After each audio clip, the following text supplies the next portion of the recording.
Perfect. Hi everyone, my name is Dr. Rachel Holby with Wellhouse Chiropractic. I'm going to be adjusting Colton today. We get asked all the time, like, what does a wellness or almost like a standard adjustment look like in our practice? So Colton's coming in today as he comes in for his normal weekly adjustment for that maintenance care of things right now. So obviously we've done scans and done a lot of initial work to work on some goals in the beginning, and now it's about how we can maintain those and keep those going. So for him, we're going to start with a drop adjustment for the lower back and adjusting that right SI as well as hip balance here. So we're going to do a couple drops here.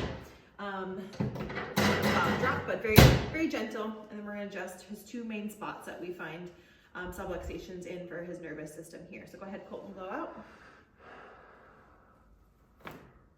Good. We'll do the second one up here, blow again.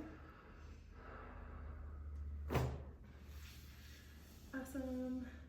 Perfect. And then I'll have you flip on your back and we'll adjust his neck here today.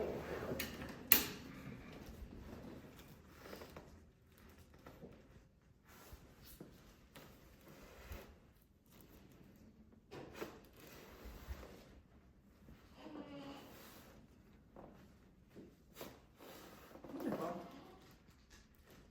And there we go. You're all set. Thank you. Mm-hmm.